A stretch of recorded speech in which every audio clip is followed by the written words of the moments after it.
शहीद शक्तिनाथ महतो की जयंती और शहीद शक्तिनाथ महतो की जयंती के बारे में तो सभी जानते हैं कि 2 अगस्त 1948 को उनका जन्म हुआ था।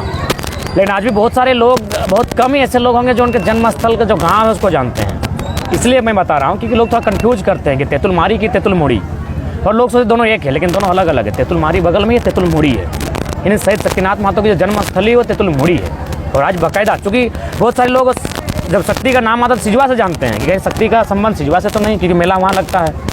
शक्ति का संबंध शक्ति चौक कांको से, मैंने शक्ति चौक, तो चूँकि वहाँ प्रतिमा है तो आज ये उनका जन्मस्थली है, जिस गांव का नाम है तेतुलमुड़ी।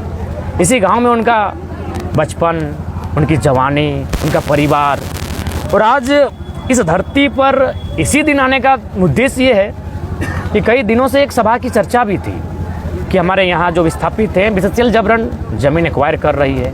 अभी तक विस्थापित भी हमको नहीं किया गया है और ज़मीन ले रही है।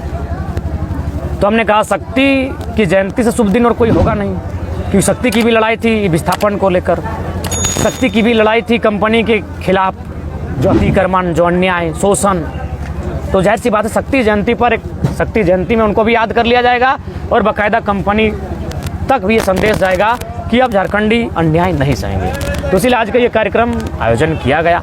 आज के कार्यक्रम के माध्यम से तमाम जो रैयत हैं, विस्थापित लोग हैं, उन तक एक संदेश भी संप्रेषित किया गया कि अब लड़ाई हमारे हिम्मत की है, हौसले की है। जिन लोगों का यहाँ वजूद नहीं था, जिन लोगों का यहाँ एक बित्ता ज़मीन नहीं था, आज वे लोग लखपति हो गए। चलिए जैसे हुए, हमको नहीं चर्चा करना, लेकिन हम पीछे क्यों रहें? क्योंकि हम में हिम्मत नहीं, हम में ज़रूरत नहीं और हम में साहस नहीं।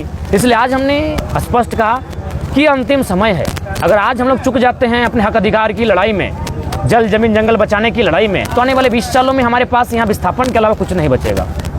और इसीलिए आज हमारे लोग, जिनकी ज़मीनें हजारों लाखों एकड़ विस्थापित हुई हैं, आज वो अपनी एक निर्णायक लड़ाई के लिए तैयार हैं। और इस बात की खुशी है कि आज उनमें ये हिम्मत आई है। तो मुझे लगता है कि इसका परिणाम चुनाव में भी देखने को मिलेगा और आने वाले आंदोलन में भी देखने को मिलेगा। 60-40 से 32 चर्चा किसे बना हुआ सर? देखिए, इस आंदोलन की शुरुआत हुई थी भाषा को लेकर। भाषा का संबंध था नियोजन से, तो जाहिर सी बात है 1932 का संबंध नियोजन से है। और मैं बाकायदा आपके चैनल के माध्यम से पुनः दोहराऊंगा, क्योंकि मुझे चर्चा मिली कि हमारे 31 सेकंड को लोग फैलाकर दिग्भ्रमित करते हैं कि 1932 को लेकर।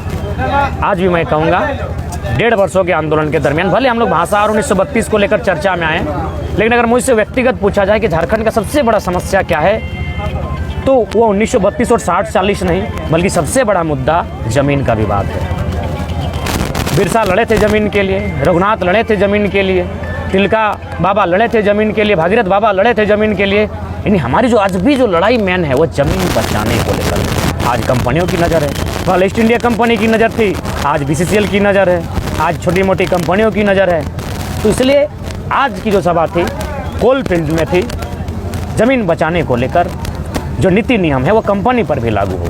रहा सवाल 60-40, बिल्कुल 60-40 नीति नहीं चलनी चाहिए। इसलिए नहीं चलनी चाहिए क्योंकि फिर झारखंड बनने का उद्देश्य क्या है?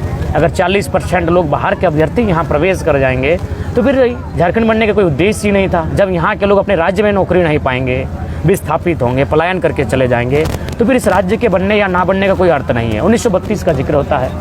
1932 का जिक्र इसलिए होता है कि झारखंड एकमात्र प्रदेश है जिसको अंग्रेज़ों ने ज़मीन रिकॉर्ड के आधार पर सुरक्षित किया था।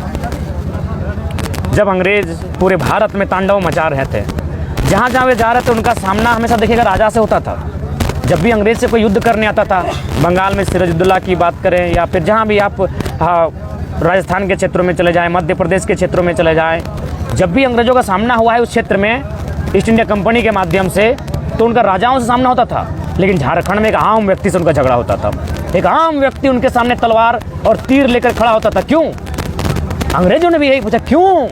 कि पूरे भारत में राजा लोग लड़ रहा है, पूरे भारत में नवाब लोग हमसे युद्ध कर रहा है, और केवल झारखंड ही जहाँ एक आम व्यक्ति हमसे युद्ध कर रहा है, क्यों? इस सवाल का उत्तर नहीं था उनके पास। बाकायदा उनकी टीम आई, 20 सालों तक उन्होंने सर्वे किया। 20 सालों के बाद एक सर्वे की टीम ने रिपोर्ट प्रस्तुत किया कि केवल झारखंड के ही लोग हैं जो एक आम व्यक्ति आपसे युद्ध करेगा, बाकी पूरे देश में आप राजा को जीत लीजिए, वो राज जीत जाएंगे, लेकिन झारखंड में ये ख्वाब मत रहेगा, वहाँ एक आम व्यक्ति युद्ध करेगा तीर लेकर। बोला क्यों भाई क्यों? न बोला आप क्या चाहते हैं, न हम ईस्ट इंडिया कंपनी को स्थापित करना चाहते हैं, और क्या चाहते हैं, न हम लगान चाहते हैं, हम ज़मीन पर कब्जा चाहते हैं। बोला यही तो नहीं देंगे झारखंड के लोग। आप उनसे भोजन ले लीजिए, मेहमान नवाजी ले लीजिए, सब दे देंगे, जान दे देंगे झारखंड के लोग, ज़मीन नहीं देंगे क्योंकि ज़मीन माँ से बढ़कर है। तब अंग्रेजों ने 20 साल के सर्वे के बाद कहीं मिल्क इंसान रोल, तो कहीं सीएनटी कानून दिया, तो कहीं भू अधिकृत अधिनियम लागू किया कि झारखंड के लोगों का ज़मीन बचेगा। इसीलिए मेरा मानना है झारखंड का सबसे बड़ा ज्वलंत मुद्दा अगर आज भी कुछ है तो बिरसा का मुद्दा, रघुनाथ का मुद्दा, तिलका बाबा का मुद्दा, भागीरथ का मुद्दा, भागीरथ मांझी, तिलका मांझी, रघुनाथ महतो, बिरसा मुंडा का मुद्दा आज भी ज्वलंत बरकरार है।